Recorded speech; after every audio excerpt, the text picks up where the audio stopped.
Assalamualaikum warahmatullahi wabarakatuh. Alhamdulillahi wa kafa wassalatu wassalamu ala sayyidina Muhammadin al-Mustafa wa ala alihi wa sahbihi wa ahli sidqi wal wafa amma ba'du. Alhamdulillah berjumpa kembali dalam kajian kitab Anwarul Basair ala Ta'liqatil Ashbah wan Nadhair karya guru kita semua Al-Alim Al-Allama Al-Faqih Al-Usuli Al-Hajj Muhammad Ahmad Sa'il Mahfud. Semoga Allah Subhanahu wa taala senantiasa memberikan ilmu barakah hikmah kepada kita biwasilati qiraati hadzal kitab. Al-Fatihah.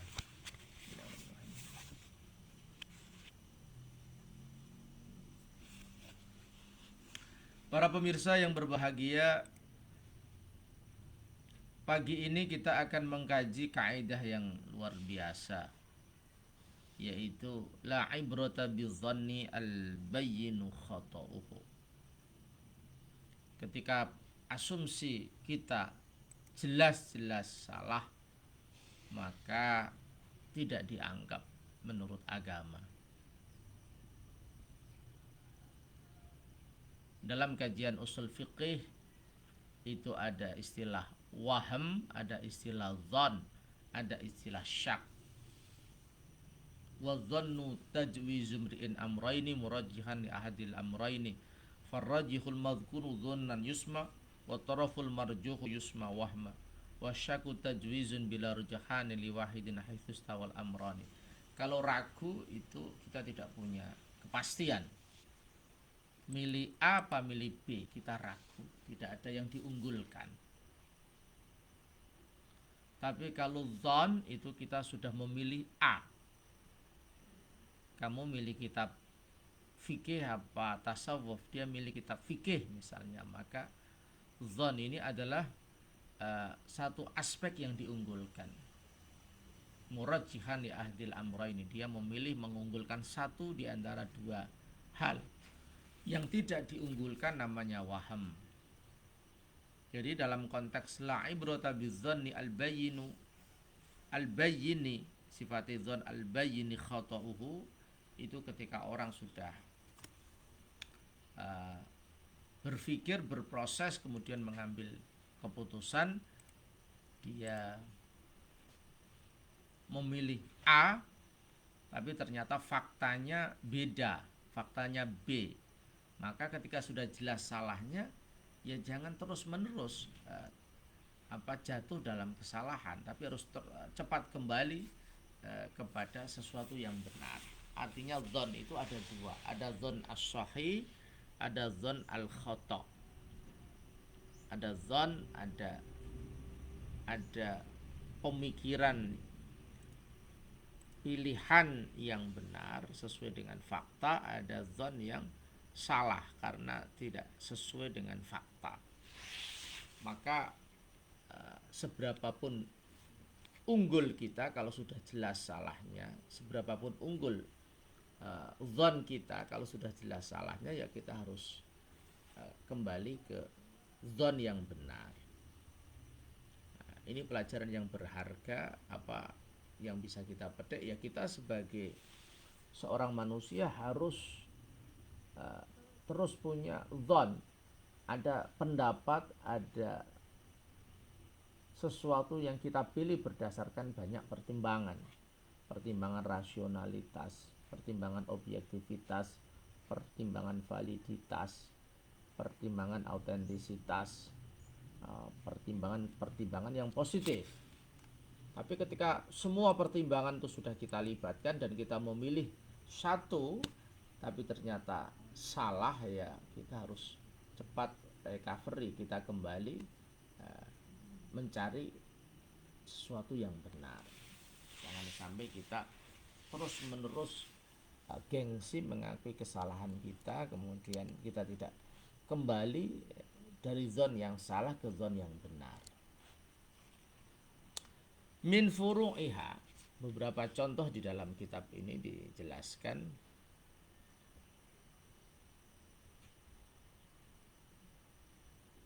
Lau dhannal mukallafu fil wajibil muwassa ketika orang mukallaf al-muslimul aqilul baligh itu punya dhon, punya anggapan, punya persepsi yang unggul pada satu kewajiban yang dilonggarkan, contohnya haji contohnya al-wajibul muwassa', annahu la ya'ishu ila akhiril waqti tadhiqu alaihi, bahwa dia tidak akan hidup, tidak punya sisa umur sampai akhir waktu, misalkan haji atau sholat isya, nah ini sampai subuh, nah, tapi dalam kondisi dia sakit misalnya kritis, kayaknya nanti saya akan meninggal pada jam 1 malam misalnya, dia punya dhon itu la ya'ishu ila akhiril waqti tadhiqu alaihi atau tadayyaqa alaihi falau lam yaf'alhu. Jadi kalau dia tidak segera melakukan sholat isya maka khawatir dia tidak akan melakukannya karena akan meninggal misalnya. Tsumma asya, ternyata dia tetap hidup, ternyata jam 1 tidak jadi mati, jam 2 masih hidup misalnya, kritis terus kembali lagi sadar, wa fa'alahu tsumma asya, daunnya Mbah Yaisal, tsumma asya ai ila akhirih, ternyata dia masih diberikan panjang umur sampai akhir waktu itu, wa fa'alahu fa'adaun ai li anna dhannahu annahu la ya'ishu, wa fa'alahu fa'adaun ala sahih, kemudian ternyata dia jam 2 sholat isya,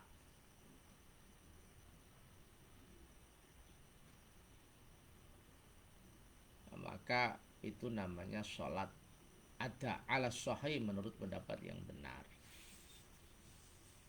Dia punya persepsi bahwa dia nanti akan meninggal jam 1 misalnya, ternyata jam 1 masih hidup, bahkan sampai subuh masih hidup, kemudian dia sholat isya misalnya, ya namanya ada, ya karena ada itu dalam kajian usul fikih kita ya melakukan ibadah semuanya di waktunya atau hanya 1 rakaat di waktunya, itu namanya sudah ada. Kalau qadha itu melakukan sholat semuanya di luar waktunya atau kurang 1 rakaat di dalam waktunya, itu namanya qadha. Kalau adah itu melakukan sholat di waktunya 2 kali atau lebih, itu namanya i'adah. Ada qadha, ada i'adah. I'adah mengulang ibadah 2 kali atau lebih di dalam waktunya. Jadi ada orang punya persepsi bahwa dia tidak akan hidup, sisa umurnya tidak akan hidup sampai akhir waktu sholat misalnya, ternyata dzonnya salah, dia tetap hidup, kemudian dia melakukan sholat, maka sholatnya itu ada karena dzonnya salah, tidak sesuai dengan fakta. Contoh yang pertama. Walau dzonna, contoh yang kedua.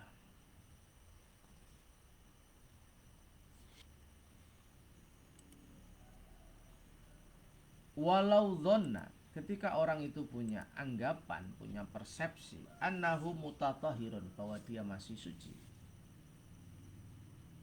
fasolla, kemudian dia melakukan sholat, tsumma bana hadasuhu, kemudian jelas bahwa dia sudah hadas, sudah kencing atau sudah buang air besar atau sudah tersentuh perempuan lain yang tidak mahram atau sudah kentut misalnya,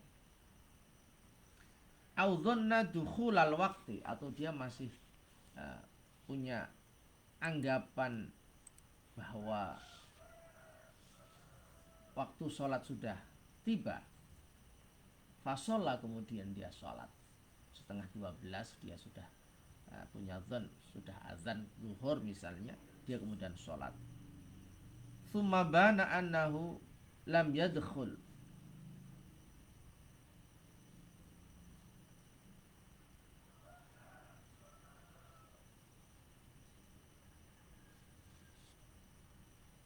kemudian jelas ternyata waktu sholat belum masuk gitu. Autoharatul ma fatawaddu bihi. Ini panjang sekali. Atau dia punya dzan bahwa air itu suci, kemudian fatawaddu bihi, kemudian dia wudhu dengan air suci itu. Tsumma bana najasatuhu, tapi ternyata menjadi jelas bahwa air itu najis. Au anna imamahu muslimun, au rajulun, atau dia punya anggapan bahwa imamnya itu seorang muslim atau laki-laki, au qari'un, atau orang yang ahli membaca Al-Qur'an. Fabana kafiran, ternyata imamnya itu orang kafir. Awim ro'atan, atau imamnya itu perempuan. Au ummiyan, atau ummi. Wa man lam yuhsin al-qira'ah, orang yang tidak mahir membaca Al-Quran, orang yang tidak mampu membaca Al-Quran dengan fasih. Au baqa al-laili, atau dia mau berbuka puasa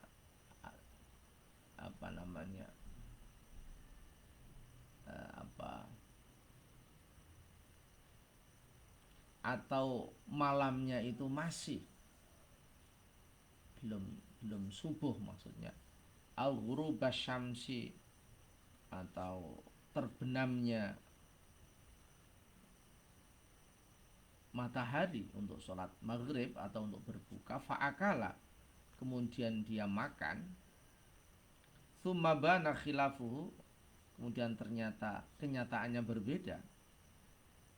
Tsumma bana khilafuhu ay khilafudzan, ternyata persepsinya berbeda.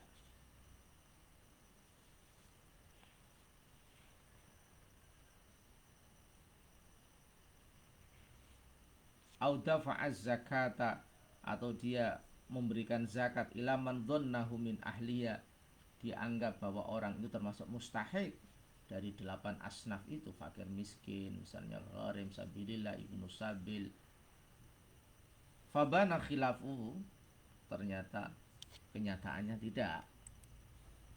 Au iswadan fadhannahu aduwan, atau contoh yang lain,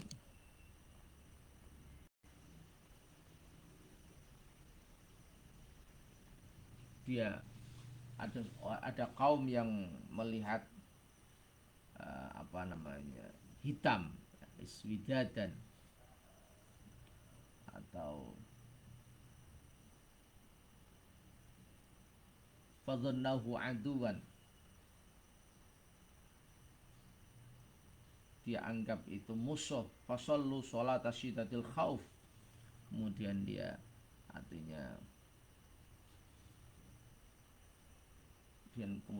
sholat syiddatul khauf. Fabana khilafuhu lam yajuz fis suwari. Masya Allah, lam yajuz ay ma dzakarahu kullahu fis suwari. Masya Allah, ini contohnya banyak sekali ya. Jawabannya di akhir. Masya Allah. Contoh yang kedua, ini saya urut 1, 2. Contoh yang kedua, dia yakin bahwa dia masih bersuci, kemudian dia sholat. Ternyata dia sudah kentut, dia sudah buang air kecil, air besar, ya sholatnya tidak sah, harus wudhu kembali, kemudian sholat lagi. Ini contoh yang kedua. Contoh yang ketiga, audzanna dukhulal waqti fasholla.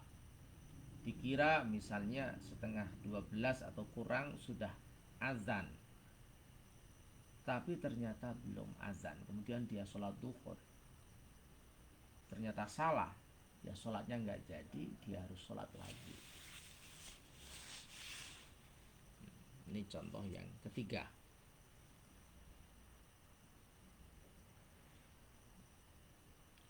Contoh yang keempat, dia punya keyakinan, punya anggapan bahwa air ini suci dan mensucikan. Tohir, mutohir, isti'malu. Kemudian dia berwudu, ternyata di dalam air itu kok ada cicak yang kemudian menjadikan air itu najis, atau ada kotoran manusia atau kotoran hewan.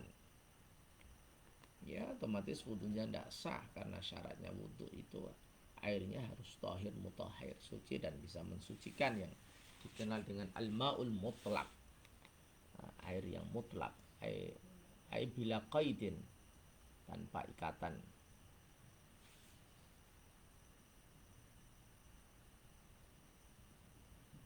Contoh yang nomor 5, ada seorang makmum bermakmum, ya ternyata dia anggap bahwa imamnya itu muslim, imamnya itu laki-laki, atau imamnya itu orang yang mahir membaca Al-Quran. Fabana khilafuhu, ternyata imamnya kok kafir, kok bisa imamnya kafir, ternyata imamnya perempuan, ternyata imamnya itu tidak bisa membaca Al-Quran dengan fasih, banyak sekali errornya, banyak sekali something error, sesuatu yang salah. Gimana? Ya tidak boleh, karena syaratnya imam itu harus laki-laki, kemudian bagi makmum yang laki-laki, kemudian syaratnya imam itu harus muslim, ternyata kafir. Syaratnya imam harus korek, orang yang ahli membaca Al-Quran, kata kitab takrib, tidak boleh bermakmum dengan ummi. Ya, dia harus mengulang sholatnya lagi.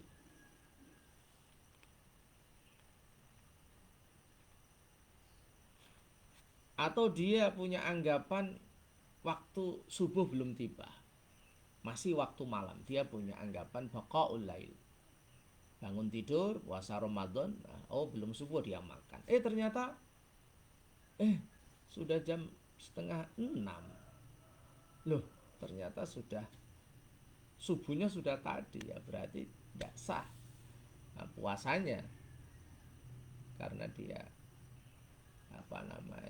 niatnya sahur misalnya, tetapi sudah hilang waktunya, artinya sudah waktu subuh sudah dari tadi. Atau kebalikannya, dia puasa kemudian misalnya panas sekali, dia sudah anggap datang sudah waktu sholat maghrib, guru basyamsi, ternyata setelah dia makan, loh belum azan, dia makan, setelah makan baru ada azan, mungkin 3 menit setelah dia makan atau 2 menit baru ada azan, fabana khilafuhu, ya berarti puasanya batal, artinya tidak memenuhi syarat dari tulu'ul fajri shadiq ila ghurubi syamsi, karena puasa menahan diri makan, minum dan hal-hal yang membatalkan puasa sejak terbitnya fajar shadiq sampai tenggelamnya matahari.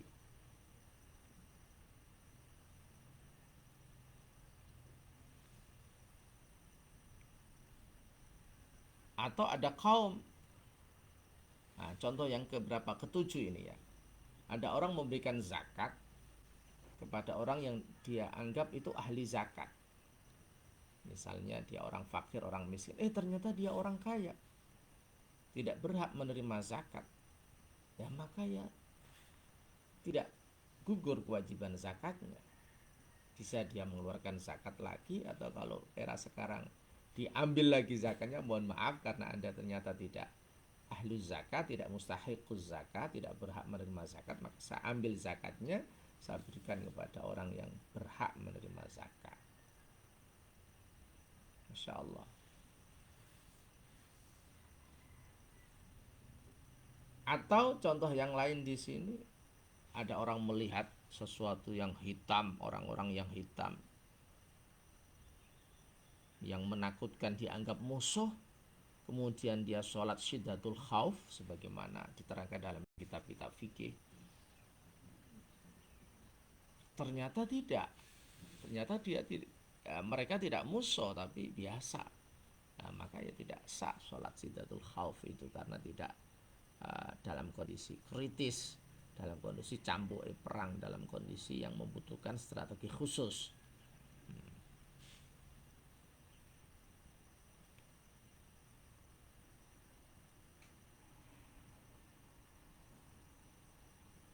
Atau dia istinabah fil hajj, atau dia, contoh lainnya adalah dianggap bahwa dia sakit keras, dia tidak akan sembuh, kemudian dia minta orang lain untuk menggantikan hajinya, fabana khilafuhu, ternyata dia sehat, maka ya tidak boleh, dia harus melakukan sendiri haji itu.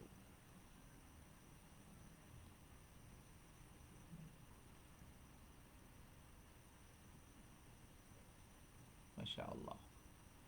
Jadi banyak sekali contoh dari kaidah la ibrata bidzanni al bayyinu khata'uhu. Tidak dianggap zon, pemikiran unggul atau persepsi unggul yang faktanya salah. Ini sekali lagi banyak pelajaran yang kita ambil dari kaidah ini. Yang pertama tentu kita harus cermat ketika melakukan sesuatu.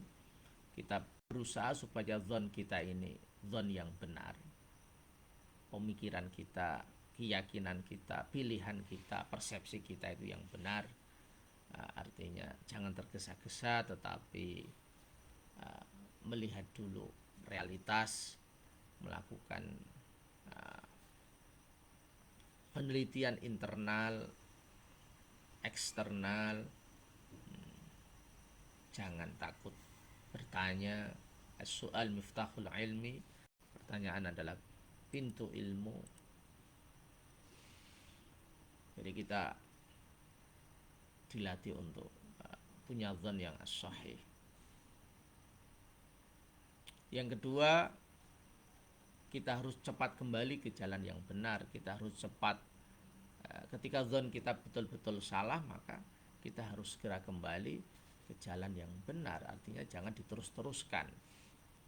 Ketika kita tahu bahwa perbuatan kita ini tidak salah, tidak sah, misalkan ibadah kita, ya kita harus segera sadar diri, kemudian mengulang kembali. Tidak boleh ada gengsi personal, karena ibadah itu sudah ada aturan main, dan harus ada kejujuran, karena kejujuran inilah yang membuat kita akan dicintai oleh Allah. Dan Allah, wa mallahu bighafilin amma ta'malun, Allah tidak akan pernah lupa apa yang kita lakukan. Jadi ada kejujuran diri kita bahwa perbuatan kita ini salah, dan kita akan mengulang sesuai dengan pedoman syariat agama. Yang ketiga, pelajaran dari kaidah la ibrata bidzanni al bayyinu khata'uhu adalah kita harus terus belajar, terus melakukan evaluasi diri kita sendiri. Harus punya motivasi yang kuat bahwa sebaik dan sesempurna apapun itu pasti ada kekurangan, pasti ada kesalahan. Oleh karena itu kita harus terus memperbaiki kekurangan dan kesalahan kita. Tuba liman syaghalahu uyubuhu an uyubin nas. Orang yang selalu menutup aibnya, yang selalu memperbaiki kekurangannya, itu orang yang sangat beruntung. Bukan orang yang selalu mengungkit-ungkit, membicarakan aib orang lain, tapi lupa dirinya sendiri juga banyak salah, banyak kekurangan, banyak kekhilafan. Saya kira itu kajian kita pagi ini, semoga bermanfaat. Kurang lebihnya mohon maaf. Al-Fatihah. Bismillahirrahmanirrahim. Wal afu minkum wallahul muwaffiq ila aqwamit thoriq. Assalamualaikum warahmatullahi wabarakatuh.